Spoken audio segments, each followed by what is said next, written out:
Roman's so getting hit. Ow! Boy howdy, that Monday Night Raw ending with the Bloodline, absolutely amazing. I cannot get over how good that was. Even if you hate the Bloodline right now because you feel it's just gone on forever, I'm telling you, we were back in 2022, peak Bloodline segment right here. It was so good. It had twists and turns and nuances. We had heel Roman Reigns, like really heel Roman Reigns, not like maybe he's a heel, maybe he's not. No, the dude was taking glasses off people's face and stomping on them. He was beating up people. This was the right-hand man, Jey Uso, bad guy. Everybody was a bad guy here except for the people who you actually were supposed to have sympathy for. The fans were even cheering for someone not named Roman Reigns. Like, it was so freaking good.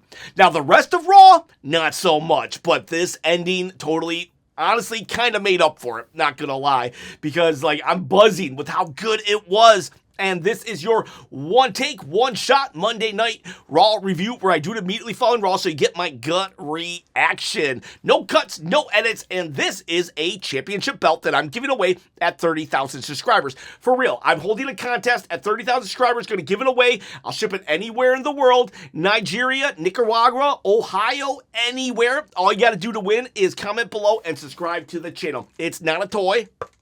It's a replica, and you can win it. So, we start off with the Usos. They're hamming it up backstage. They're coming in. They're all happy with themselves. And Solo Sikoa comes in, and he looks like a sad puppy. He looks like a sad puppy because, well, you know, he lost last week, and now he's being delivered to Roman tonight. And the Usos are just having a good old time at little brother's expense. They walk past LA Knight, and you can see Solo Sikoa say, man, if you would have helped me last week, I wouldn't be here. And LA Knight's like, you good? And LA Knight's just watched the whole situation, and the Usos are just having a good time, you know, just having a good time, and they leave. We will have eventually towards the end of the show. We're gonna talk about the ending because the ending was just so good. We go to the end of the show. We have Jacob Fatu. He opens the door for Roman, so that's his new position. He opens the door for Roman. Roman gets the belt. They walk to the ring and they start doing the. First they're like, acknowledge me. Okay, fine, whatever. And then they call out Solo Sikoa and the Usos, and they come, and then Roman Reigns proceeds to berate him. And this is not babyface Roman Reigns. This is not tweener Roman Reigns. This is head of the table, bloodline Roman Reigns. He berates him. He says, you know, some people say I'm a petty guy, but why wouldn't I be petty with someone like you, Solo Sikoa? Your face is making me mad. He takes off his glasses, he stomps on it, Solo's just there. The fans are cheering for Solo. Roman says, listen to them. They don't know. They don't know. You think this is funny? So Roman is even going against the fans now to berate Solo Sikoa, his own personal vendetta. And then Jacob Fatu just super kicks him. He just super kicks him, and they beat him up some. Roman stops him. He says, we'll get to Solo in a minute. So now Solo is just hurt, and Roman gives black Ulafalas to the Usos, and Jacob is a little kind of feeling some kind of way, but didn't Jacob get an Ulafala a couple weeks back, months back? I'm not even sure how many weeks back, but so like he's kind of feeling some kind of way in the corner. The Usos are like, yeah. Roman says, anybody touches or makes fun of my captains, they're making fun of me. And now let's get to Solo Sikoa as he's laying there, and then LA Knight, comes out, and he storms the ring. The Usos go after him. He disposes of the Usos. He's going to go after Roman, and then Jacob attacks him. And then Roman goes to Jacob. He stops him, and he gaslights him. Instead of saying, thank you for helping me, he says, what'd you do that for? You ruined my moment. I was going to B-word slap him. And then he proceeds to Superman punch LA Knight. I'm like, oh, God. Are we just about to beat down Solo and LA Knight? And then he says, back up. Don't touch neither of them. Not Solo, not LA Knight. The Usos get back in the ring. And then Roman has an idea. He says, get him. Bring LA Knight. Pull him up. So now the Usos, they hold on to LA Knight. They're holding him down, right? They're holding each arm. And Roman says to Solo, take care of him. What would your father think? You need to do what the family wants you to do. You need to finish this right now. And then Solo's like, oh, I'm sorry. He says to LA Knight, I'm sorry. Roman's here. LA Knight's there. He's being held down. Jacob over there. I'm sorry. And then boom to Roman Reigns. And Roman Reigns just like, oh, falls down. And then the Usos like, what are you doing? And then LA Knight helps. Solo Sikoa. They end up coming out on top. But Jacob is just standing in the corner. Roman Reigns told Jacob, don't touch anybody. So Jacob is just following orders. LA Knight's a little cautious with Jacob Fatu, but he does what he has to do. And Solo Sikoa gets rid of, takes care of the Usos and whatnot. And then Roman, out of nowhere with a Superman punch to LA Knight, but LA Knight catches him into the BFT, the blunt force trauma. Boom. They're standing tall. LA Knight keeps looking at Jacob. Solo gets in the ring, and he's like, let's go. They fist bump. They leave together. Solo says, I owe you one. And LA Knight says, I owe you one. So now these two are like best friends. And then Jacob is just standing there. The bloodline is laid out. That was freaking amazing. Amazing stuff. There's so much fallout that could happen from this. Like, someone in my live chat was like, don't let this fool you, Chop. This was a bad show with a great ending. And I said to him, I was like, as far as I'm concerned, the show started when the bloodline came out. Everything else was pre-show. This was so good. That segment, 10 out of 10. Go watch it yourself. Like, boy, what are they going to do? What are they going to do? Solo is the man. Solo even took out the gun to the Usos and was like, bang, bang, pew, pew, pew. Man alive. Solo Sikoa, LA Knight. They looked amazing tonight. I love it. I get it. So LA Knight's not going to win the title from Roman Reigns. Let me have tonight. Let me bask in LA Knight just being awesome. You know, this was like, you know, Rock Austin vibes right here with those two like teaming up against the corporation or something. It felt really refreshing. And that was your end segment. So great stuff right there. The rest of Raw. The rest of Raw had two things that were pretty decent, but nowhere near that level. Everything else was just kind of like, oh, okay. We start off with Stephanie Fakir, right? Stephanie Fakir, she goes to the ring and she says, you know, wrestling's my first language. Liv Morgan, that's my belt. Liv Morgan, trouble, it's me. Raquel Rodriguez, Roxanne Perez, they come out, they talk. She's like, I don't care if I brought the title back to 2005. I don't care about who came before me. I don't care about who came after me. I only care about me. They get in the ring, they start beating up Stephanie Fakir. And then we will have Becky Lynch. Becky Lynch, the best in the world, and that's not just me saying it. Sports Illustrated said it also. She comes and helps, and there's a moment where Becky and Steph are gonna, like, I don't know, they're gonna get into it.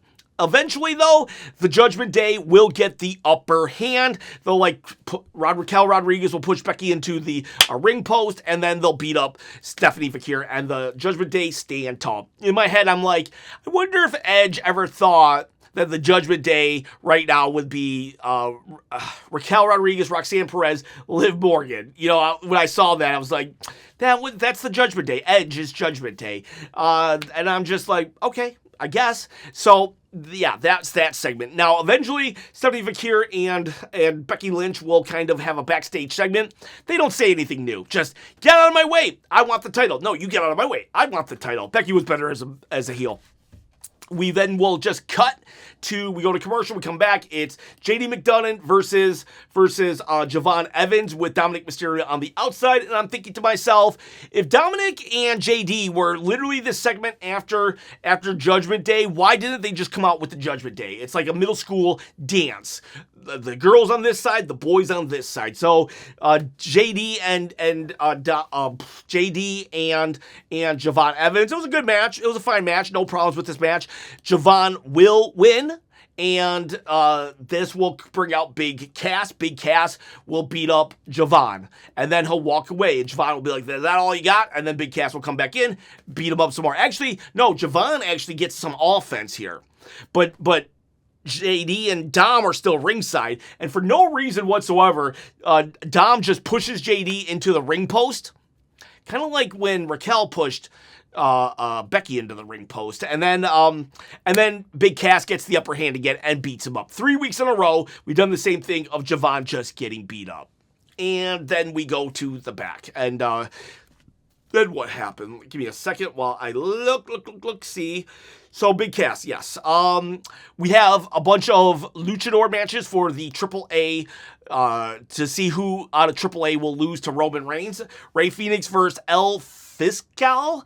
Rey Fenix won. And that's probably going to eventually set up him and Penta. And then we also had another match, Dragon Lee versus Von Wagner Jr. Dragon Lee will win that. So, surprise, surprise, the WWE guys are beating the AAA guys. And then we will have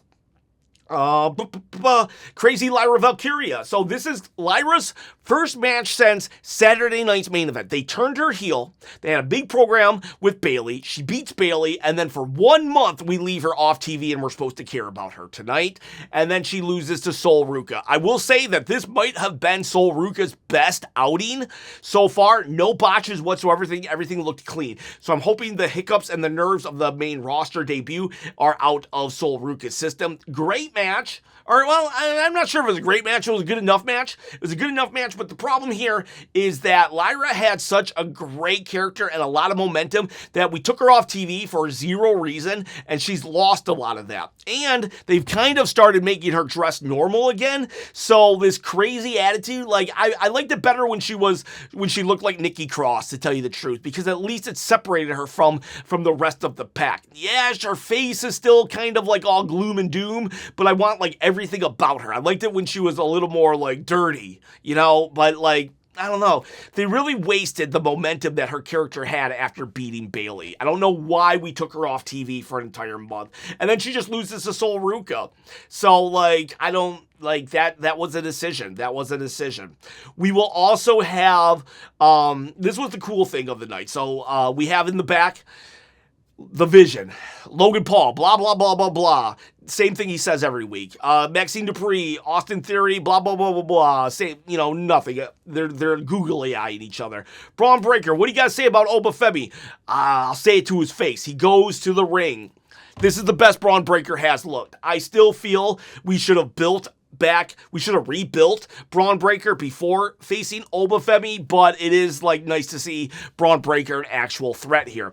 He says, Oba Femi, I need, like, you're the future, come here, come on. He calls out Oba Femi. Then Oba Femi, his music hits, and he does the boom, boom, boom. I think what they should have done was when he's all in, like, the silhouette, at the opening of the ramp and stuff, and you got the green lights and stuff, I think they should have just had Braun Breaker spear him right then and there. I think that would have been cool, actually. I think he should have just speared him right then and there, but he didn't. He lets Oba Femi get to the ring. They kind of start to get into it, but then Paul Heyman comes out.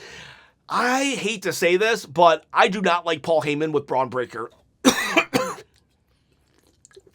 For some reason, in kayfabe, they write Paul Heyman always pulling Braun Breaker back. I need to see crazy Braun Breaker. I need to see Braun Steiner, honestly. I need to see the Steiner, the unhingedness of the Steiners. I want Braun bringing a tiger. I want him bringing a tiger and calling people fat. CM Punk shouldn't be calling people fat, but Braun Breaker should be calling people fat. There's a big difference there. So we have Braun Breaker. He's about to call out Oba, or kind of yell at Oba and say, let's go. And Paul Heyman's like, no. And then the TKO, Paul Heyman channels TKO and says, we're a shareholder company, not an audience company. This is a big match. We need to promote it. We can't do this tonight. This needs to be Saturday night's main event. And Braun Breaker's like, oh, okay, let's do this. And as he's leaving, Paul Heyman turns around and shakes Oba's hand, and Oba just like that. And that gets Braun Breaker a little upset because he thought that Paul Heyman was on his side, but it looks like Paul Heyman is on both people's sides so far. So, yeah, this will be a match for the future of WWE. I think they forget that the future should have multiple stars. So, like, even if Braun loses or wins, he could still be the future. That said, they dropped him out so hard that I don't see him winning. That's why I feel like I would have rathered them rebuilt him for 3 months. I would have rathered Big Cass be fighting Oba Femi right now. And then like Oba beats Big Cass, then Big Cass has a chip on his shoulder, so he goes for someone smaller like Javon.